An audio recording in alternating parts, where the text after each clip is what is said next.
ನಾನು ಇನ್ಸ್ಟಾಗ್ರಾಮ್ ನೋಡ್ತಾ ಇರುವಾಗ ನನ್ನ ಫ್ರೆಂಡ್ಸ್ ಅವರು ಒಂದು ಸ್ಟೋರಿ ಹೇಳೋದು ಕೇಳಿಸ್ಕೊಂಡೆ. ಏನಂತಂದ್ರೆ ಅವರು ಒಬ್ರು ಫಾರ್ಮಾಸಿಸ್ಟ್ ಅಂದ್ರೆ ಮೆಡಿಕಲ್ ಶಾಪ್ ಓನರ್ ಅವರು ಮೋಟಿವೇಶನಲ್ ವಿಡಿಯೋಸ್ ಮಾಡ್ತಾ ಇರ್ತಾರೆ. ನನಗೆ ಅದು ತುಂಬಾ ಇನ್ಸ್ಪೈರ್ ಅನಿಸ್ತು. ಓಕೆ, ಅದು ನನ್ನ ಫ್ರೆಂಡ್ಸ್ಗೂ ಕೂಡ ಅದು ವಿಷಯನ ಶೇರ್ ಮಾಡ್ಕೋಬೇಕು ಅಂತ ಅನಿಸ್ತು. ಅದಕ್ಕೆ ಈ ಸ್ಟೋರಿನ ನಾನು ನಿಮ್ಮ ಜೊತೆ ಶೇರ್ ಮಾಡ್ತಿದ್ದೀನಿ. ಏನಪ್ಪ ಅದು ಸ್ಟೋರಿ ಅಂದ್ರೆ, ಅವರು ಮೋಟಿವೇಶನಲ್ ಇದನ್ನೆಲ್ಲ ವಿಡಿಯೋಸ್ ಮಾಡೇ ಆಗ್ತಾ ಇರ್ತಾರೆ. ಓಕೆ, ಅವರು ಮಾಡ್ತಾ ಇರುವಾಗ ಒಬ್ರು ಏನ್ ಹೇಳ್ತಾರೆ, ಗದ್ದೆ ಕೆಲಸ ಮಾಡೋ ಕೂಲಿ ಕಾರ್ಮಿಕರೊಬ್ಬ ಅವರಿಗೆ ಮೆಸೇಜ್ ಮಾಡ್ತಾನೆ. ಏನಪ್ಪಾ ಅಂತಂದ್ರೆ, ಸರ್ ನೀವು ತುಂಬಾ ಮೋಟಿವೇಶನಲ್ ವಿಡಿಯೋಸ್ ಎಲ್ಲ ಮಾಡ್ತಾ ಇರ್ತೀರಾ, ದಯವಿಟ್ಟು ನಮ್ಮ ಕೆಲಸದ ಬಗ್ಗೆನೂ ನಾವು ಏನಾದ್ರು ಗ್ರೋತ್ ಆಗ್ಲಿಕ್ಕೆ ನಿಮ್ಮ ಹತ್ರ ಐಡಿಯಾಸ್ ಇದ್ರೆ ದಯವಿಟ್ಟು ಶೇರ್ ಮಾಡಿ ಅಂತ ಅವ್ರ ಹತ್ರ ರಿಕ್ವೆಸ್ಟ್ ಮಾಡ್ತಾನೆ. ಸೊ ಅವಾಗ ಅವರು, ಅಲ್ಲಪ್ಪ ನಾನು ಬಂದು ಫಾರ್ಮಾಸಿಸ್ಟು, ನನ್ನ ಹತ್ರ ನಿಮ್ಮ ಕೂಲಿ ಕೆಲಸದ ಬಗ್ಗೆ ನನ್ನ ಹತ್ರ ಏನು ಐಡಿಯಾ ಸಿಗ್ಬೋದು, ನೀನು ನನ್ನಿಂದ ಏನು ಎಕ್ಸ್ಪೆಕ್ಟ್ ಮಾಡ್ತೀಯಾ, ಬೇಕಾದ್ರೆ ನಾನು ಒಂದು ಐಡಿಯಾ ಕೊಡ್ಬೋದು. ಏನಪ್ಪ ಅಂತಂದ್ರೆ, ನೀನು ನಿನ್ನ ಊರನ್ನ ಬಿಟ್ಟು, ಅಂದ್ರೆ ನಿಮ್ಮ ಏರಿಯಾ ಇದೆಯಲ್ಲ, ನಿಮ್ಮ ಏರಿಯಾ ಬಿಟ್ಟು ಪಕ್ಕದ ಏರಿಯಾ ಅಥವಾ ಪಕ್ಕದ ಊರಲ್ಲಿ ಹೋಗಿ ಯಾರಾದ್ರೂ ಒಬ್ಬ ಮಾಲೀಕ್ ಇರ್ತಾನಲ್ಲ, ಮಾಲೀಕ್ ಅಂದ್ರೆ ಈಗ ನಿಮ್ಗೇನು ಕೂಲಿ ಮಾಡದಿರ್ತೀರೋ ಅವ್ರಿಗೆ ಒಬ್ಬ ಮಾಲೀಕ ಅಂತ ಇರ್ತಾನಲ್ಲ, ಅವನನ್ನ ಹೋಗಿ ವಿಚಾರಣೆ ಮಾಡು. ಅಂದ್ರೆ ನೀನು ಅವ್ರ ಹತ್ರ ಸ್ವಲ್ಪ ಚೆನ್ನಾಗಿ ಮಾತಾಡ್ಬಿಟ್ಟು ಅವ್ರ ಹತ್ರ ಇದು ಮಾಡು. ಅವನು ಕೆಲವೊಂದು ಸೀಕ್ರೆಟ್ನ ನಿಮಗೆ ಬಾಯ್ ಬಿಡ್ಬೋದು, ನೀನ್ ಹೇಳ್ಕೊಡ್ಬೋದು ನಿಮಗೆ ಏನೆಲ್ಲ ಮಾಡ್ಬೋದು ಗ್ರೋತ್ ಆಗ್ಲಿಕ್ಕೆ ಅಂತ.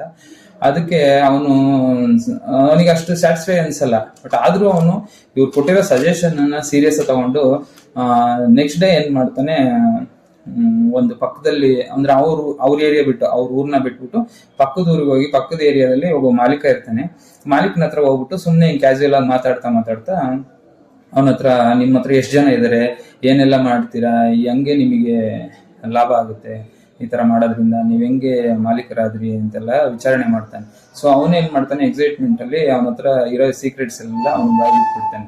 ಏನ್ ಬಾಯ್ಬಿಡ್ತಾನೆ, ನನ್ನ ಹತ್ರ ಹಿಂಗ್ ಒಂದು 30-35 ಜನದ ಒಂದು ಸಂಘ ಇದೆ, ಸಂಘ ಮೀನ್ಸ್ ಲೇಬರ್ ಒಂದು ಕಮಿಟಿ ಇದೆ. ಕಮಿಟಿ ತರ ಅಂದ್ರೆ ನನ್ನ ಅಂಡರ್ ಅಲ್ಲಿ ಒಂದು 30 ಜನ ಇದ್ದಾರೆ. ಸೊ ನಾನೇನ್ ಮಾಡ್ತೀನಿ, ಈಗ ಹೊಲ್ದವ್ರ ಹತ್ರ ಒಂದು ಗುತ್ತಿಗೆ ತಗೊಳುವಾಗ ಒಂದು 700 ರೂಪಾಯಿ ಅವರೇಜ್, ಒಂದು 700 ರೂಪಾಯಿ ಲೆಕ್ಕದಲ್ಲಿ ಅವ್ರನ್ನ ಮಾತಾಡ್ಕೊಂಡಿರ್ತೀನಿ ಓನರ್ ಜೊತೆ.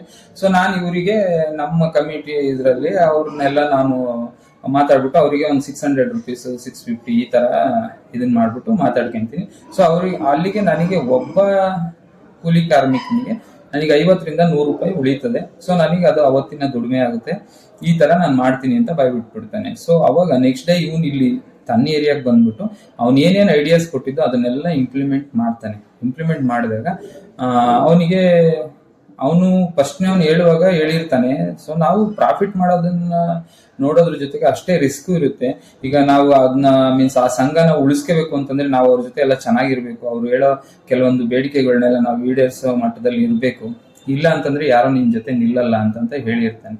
ಸೊ ಆದ್ರಿಂದ ಸೊ ನಾವು ಮಾಡುವಾಗ ಅವನೇನ್ ಮಾಡ್ತಾನೆ, ನೆಕ್ಸ್ಟ್ ಡೇ ಬಂದು ಮತ್ತೆ ಇವ್ರಿಗೆ ಫಾರ್ಮಸಿಸ್ಟ್ ಇರ್ತಾರಲ್ಲ ಅವರಿಗೆ ಕಾಲ್ ಮಾಡ್ಬಿಟ್ಟು, ಸರ್ ನೀವು ಹೇಳಿದ್ದು ತುಂಬಾ ಅನುಕೂಲ ಆಯ್ತು, ನೀವ್ ಹೇಳ್ದಂಗೆ ನಾನು ಈ ತರ ಕಾಲ್ ಮಾಡಿದೆ, ಅವರು ನನಗೆಲ್ಲ ಸೀಕ್ರೆಟ್ಸ್ ನ ಬಾಯ್ಬಿಟ್ರು. ಸೊ ಅದನ್ನ ನಾನು ಇಂಪ್ಲಿಮೆಂಟ್ ಮಾಡ್ಕೊಂಡು ಸೊ ನಾನಿವತ್ತು ಅರ್ನಿಂಗ್ಸ್ ಮಾಡ್ತಾ ಇದ್ದೀನಿ ಸರ್. ಈ ತರ ನನಗೆ ಒಂದು ದಿನಕ್ಕೆ 1000ದಿಂದ 1,500 ದುಡ್ಡು ಉಳಿತಾ ಇದೆ. ಸೊ ನನ್ನ ಆರ್ಥಿಕ ಪರಿಸ್ಥಿತಿನೂ ಚೆನ್ನಾಗಿದೆ, ತುಂಬಾ ಥ್ಯಾಂಕ್ಸ್ ಸರ್ ಅಂತ ಹೇಳ್ತಾನೆ, ಕೃತಜ್ಞತೆ ಹೇಳ್ತಾನೆ.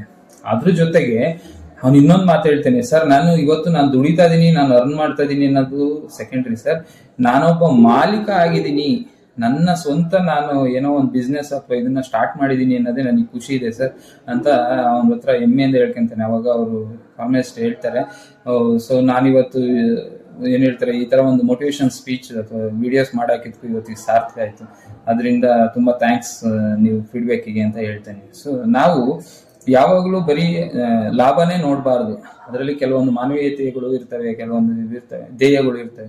ಅದಕ್ಕೆ ನಾವು ಏನಾದ್ರೂ ಸ್ವಂತದನ್ನ ಮಾಡ್ಬೇಕು. ಎಷ್ಟು ದಿನ ನಾವು ಇನ್ನೊಬ್ರ ಕೆಳಗೆ ದುಡಿದ್ರು ಇದ್ರೂ ನಮ್ದು ಅಂತ ಅನಿಸ್ಕೊಳಲ್ಲ.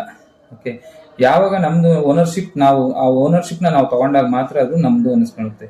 ಓಕೆ, ಯಾವ್ದಕ್ಕಾದ್ರೂ ಡೆಡಿಕೇಶನ್ ಇರಬೇಕು, ಮತ್ತೆ ಮಾಡ್ಬೇಕು ಅನ್ನೋ ಒಂದು ಛಲ ಇರಬೇಕು. ಛಲ ಇದ್ರೆ ಏನಾದ್ರೂ ಸಾಧಿಸ್ಬೋದು ಜೀವನದಲ್ಲಿ. Thank you sir, thank you for watching.